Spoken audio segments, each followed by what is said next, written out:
Welcome to The Air Up There, a podcast about the wide world of aviation and aerospace. I'm Kevin Morris, the FAA drone guy, and I'm here with my co-host, Talisa White, to talk about how drones are a key piece in fighting wildfires.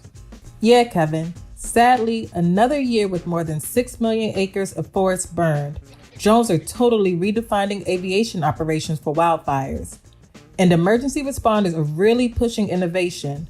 They're flying drones equipped with infrared cameras and ignition payloads for wildfire control. And generally speaking, flying a drone near or over an active wildfire is illegal. However, drones can be a big help to crews fighting these fires. And we are working with federal agencies like the Forest Service to find ways to support firefighting efforts. The FAA protects airspace around wildfires through temporary flight restrictions, or TFRs, designed to keep unauthorized drones away from traditional firefighting aircraft. However, we also have the Special Governmental Interest Process, or SGI process, which allows drones to join the fight by providing authorizations for drones in that airspace. All great points, Kevin. And regarding the influx of special authorization requests, our colleague Chris Troxel spoke with Mike Sheldon, an FAA air traffic security specialist, about his role in approving hundreds of emergency authorizations to fly drones. Here's a clip. We had to come up with a system so we could allow first responders to get into access to places immediately and quickly without all the red tape and without all the paperwork. And that's where it started for us as far as the drones, and we're getting into like the fire TFRs out west, because it was kind of a perfect storm for us because it was temporary flight restrictions from the fires. It was access for the drones, and we were the experts in both of those things, so that came to landed on our plate. And what we found that when you get out toward the firefighting, the drones were just a great tool, a resource. They were able to use the drones to go into the fires and find out where the hotspots were in places where they just couldn't put human beings into because it was too dangerous. Who is using drones for this purpose? What agencies, what groups are you issuing these authorizations to? So breaking it down, and basically we're going to talk about forest fires today. You get the Department of Interior. They're using them quite successfully in conjunction with the Forest Service and the actual fighting of the fires. But additionally, we're getting some of the different colleges. They're using it to get data. Unfortunately, there's a lot of stuff to be learned from these fires that can't be learned when the fires aren't occurring. So this is an opportunity for them to access those areas and to get data, what type of smoke and what kind of oxygen levels, all kinds of different things that are obtained that's essential for research. So colleges are using it, but mostly we're getting Department of Interior and firefighting side of it. The different fire departments, they're getting up drones. Almost every fire department now has got their own drone program. A lot of the law enforcement agencies all have their own drone programs, and they're all fairly new at it, but they're getting really smart really fast. When did this start for forest fires? Is this the first year, or have you been doing this since last year or even before? We've probably been involved in it for about 4 years, 3 or 4 years. Quite frankly, I think a lot of the people who are involved in forest fighting were afraid of using UASs or drones. They were afraid that to get those in there, they're afraid they're going to be more of a hazard than they would be a help. It's all blending together for me because I've been doing it a while now. But once we started to realize that this is such a useful tool, organizations have really supported it wholeheartedly. It's been a complete 180-degree turn on it, and now they're getting all the UAS authorizations they can just to help do the missions that they're trying to do. We get calls in the middle of the night. It's one of those things that when we get a call, it's an emergency. So we have to act immediately, and we get those guys in as quickly as we have to. Because we know that those guys are working round the clock, and that the amount of fires has just gotten so difficult over the last few years that it just feels good for us to feel like we're helping out. And, as citizens, we just feel good that our work is being used for something as important as this. Is your group involved in the education and training of how to use drones in these various operations? Yeah, we've gone out. Before COVID, we were doing a lot more of it. It's been a little bit more difficult because there hasn't been as many events. But we've been sending our folks out to different organizations. We probably would do about 7 or 8 a year that we get hundreds of people at them. And it was always well attended by groups that were starting their programs up. So it was really a great opportunity for us to help them and for them to help us. We had to figure out ways to do things that just couldn't be done any other way. We had to do a tethered drone to get communication and resources into the air. And it didn't dare allow a human being to get into where the fire was. So we were using a tethered drone that could go up and they could keep it in place for hours at a time and bring it back down when they needed to. We had to figure out how to do it because, quite frankly, there's no book on what we're doing because this is technology that didn't exist. It's only been a few years. This has been so widespread. So we had to come up with a book on our own, and we learned a lot by trial and error. It's a good way to learn, and once we figure out something that works, we stick with it. So let's talk a little bit about drone training. It's been said that a good pilot is always learning, and with the rapid changes we see in the drone industry, this is especially true. The FAA sets the standards for operating a drone and provides tons of resources to help drone pilots fly safely, including testing and training.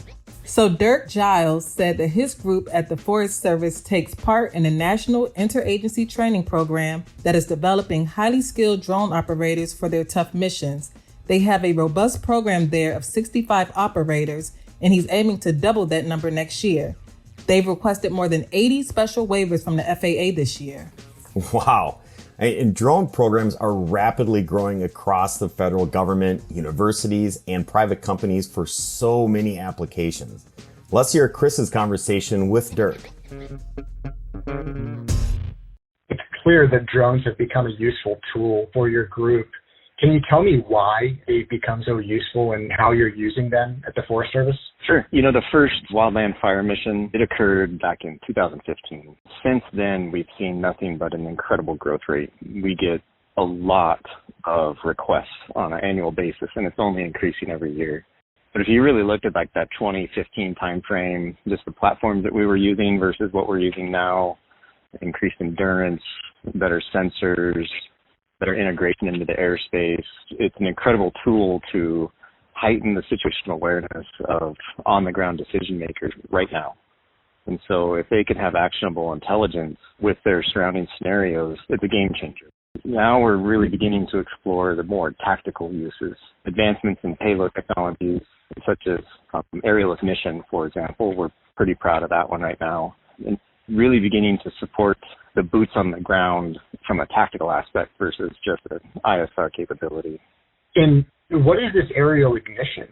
Yeah, it's a very specialized mission set, and so it's not our basic run-of-the-mill operators. It's the best that we have. It's really only been in existence for about two and a half seasons so far. And essentially it's a payload that has a hopper in it. Inside of that hopper, there's some spheres that look like, we call them ping pong balls. Started out with like 7 spheres and now moved to like 100 spheres and then up to 450 spheres where we're currently at. And then that sphere will ping pong down through the canopy to the surface floor. And about 20, 30 seconds later, it starts a small ignition. And so we're really seeing the safety case of using these systems within our mission profiles, not just wildland fire, but also our prescribed fire mission sets. And so intentionally lighting the landscape on fire to achieve desired management outcomes and objectives. We're still learning a lot more about what we can do. This year was an incredible year of learning. There's a lot of fire on the landscape this summer, and we can start to now be proactive instead of reactive with management tactics. And so, for example, there was a fire ripping over a hill coming down into a community. The aerial ignition modules that were on the incident, they pulled a really late night, and they just slowly walked the fire down from the ridgetop, just adding a little bit of fire here and there, and we can really begin to control the intensity. And so if we can back it down nice and neat, it's nice and easy. It's a surface fire instead of what we call a crown fire, where, if you got fire at the base of a hill, it's going to run up and just kill everything in its path. But now we can begin to manipulate it, where it's easier on the ecosystem, it's easier on the landscape. And then post-fire, we're not dealing with erosion issues or emergency stabilization of soils in critical watersheds. I never would have thought that you would light fires in this greater effort to contain wildfires. Oh, yeah. I mean, it's such backwards thinking, but you explained why you're doing that. And so, correct me if I'm wrong, by lighting an additional fire, you're then able to change the way that this larger forest fire is burning? Yeah, for sure. To really break it down, there's like 2 types of incidents, right? And so there's initial attack, which means there's a fire that just started right now. and we go really aggressively at it. We are pretty successful. We catch 90% of all initial attack fires. And so our operational capability in initial attack is incredible. But for those 5% or more that escape initial attack, it moves into extended attack. And so now you're really beginning, it's like these major fires in California and Washington and Oregon, Montana, Idaho. Now you begin to start to move, not aggressive, but you have to think strategically and tactically. And so strategic ridge lines, construct hand lines or containment lines. And most often we use fire to fight fire. And so this is just another tool in our toolbox to really increase our safety. And we do aerial missions from helicopters routinely. We've been doing that for decades. But now this is a new tool where it can't really treat a landscape level scenario, but it can really impact the ski case where maybe some of our piloted assets should not be flying. Flying a helicopter at 300 above ground level has its own hazards and risks. You've got human life involved. And so if something goes wrong, there's probably going to be an accident. And so now we can use an unmanned system within that profile to be a little bit more surgical and strategic of where we're adding fire, how much fire we're putting on the ground. We are also opening up opportunities to not just fly during day or VFR conditions. We can now fly at night or in the middle of an inversion due to the IR cameras that we're utilizing. So it's really opened up our operational capability from just during the day to around the clock. But if we really look at our history, there's been 4 helicopter accidents within that prescribed fire mission profile with 16 employee fatalities over a course of 8 years. And so trying to move to a new system to increase our employee safety it's my motivation to move forward and faster. It's something I'm really focused on, to just increase employee safety. There's normalized hazardous risks that employees face on a daily basis. And so that's the beauty of unmanned technologies, is that now we can introduce a new conversation on risk management and risk acceptance, essentially. You know, I would like to push upon, too, that within the National Wildfire Coordinating Group, that's the standards that everybody operates on within the Wildland Fire Mission Set. And so we have a UAS standard. It's called PMS 515. And so a lot of our incidents we're integrating with piloted aircraft. And so we have scripts and deconfliction procedures and protocols. And we take it very seriously because we're trying to integrate into a traditional airspace. Operating on standards and scripts is utterly the most important thing as we begin to expand this use case out even more. I think we could be a tremendous partner to the FAA of how is our scripts and standards increasing access to the airspace, but doing it efficiently, coordinated, and safely. About the helicopters, that's just a perfect example of how drones are the solution to some high-risk aerial missions. Traditional aircraft, like helicopters, will always have a large role in these operations. However, when the risk nears the unacceptable range, drones can really shine. I just love hearing about how drones are used for good. Definitely. CAL FIRE just started their drone program this year, and already they're reaping enormous benefits. Chris had the chance to talk with one of their 2 licensed pilots, and he's based in South Tahoe. How are you guys using these drones? Can you give me an example and maybe how you've used them recently this year? Yes, I think one of the highest use cases that we've seen so far this year, at least with CAL FIRE's program and it being so new, is really down at the fire line level to be able to provide real-time incident information to the folks that are right on the ground, right on a smaller piece of line. So we do have technologies in both manned and unmanned aviation that allow us to do some mapping products and do some intel stuff from a higher altitude that doesn't affect the ground troops, but being able to launch a UAS from the fire line with the decision makers, the person responsible for that piece of line, and be able to give them direct information, show them exactly where the fire is, show them the fire behavior, and do this both the day and night in heavy smoke conditions when the manned aviation assets aren't available to fly. It's vital. It gives them a really good essay to what's going on before they engage in areas they might not have had better intel for. What kind of data are you collecting with these drones, relaying over to the first responders? Probably the data that's asked for the most would be the IR, the infrared. It allows you to see through the smoke. You can see where the fire's edge is and relative to maybe a control line that you've already put in or a dozer line. Being able to provide that real-time data was definitely what people were super stoked to have when they're trying to make those tactical decisions at night or during the day when the smoke conditions were such that you're unable to see and get a real clear picture of what's going on. This just gives them another set of eyes and a slightly different visual look to kind of help them better make a plan.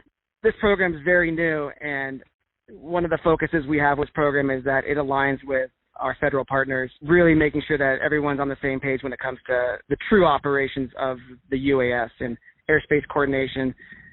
That is a nationwide standard that we're all trying to uphold so that apples are apples when we get out.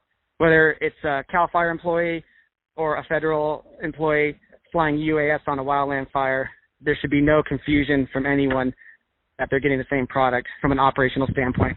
There's been a lot of groundwork obviously covered over the last year and a half with the FAA to get where we are. Our plans with UAS stretch out much further than just the wildland piece, although the wildland piece is a large part of what's driving this program. But also on the other side of that, just for our foresters and our folks that make decisions on the health of the forest, we're able to go out and do some mapping projects for them, survey some land, etc. I think there's a lot of use cases, like we said earlier, that are going to help our foresters make better decisions and give them a lot more intel they didn't have before as they start moving forward and trying to managing the forest in maybe a different way. I can just tell that Pete is excited about growing this program, all the great benefits that lie ahead. Drones are literally saving lives and creating a more sustainable aviation system. Just think of all the operations where battery-powered drones can replace gas-powered piloted aircraft. Not just safety enhancements, but there are potential fuel savings and emissions reduction as well. For sure. If you're interested in more stories on drones and public safety, we have an episode titled Drones for Good in our first season. And that's our show for today. The Air Up There is a podcast from the Federal Aviation Administration. If you liked today's episode, remember to subscribe and share it with someone else. You can find the FAA on social media. We're at FAA on Facebook, Instagram, and LinkedIn, and at FAA News on Twitter and YouTube. All right, thanks for listening.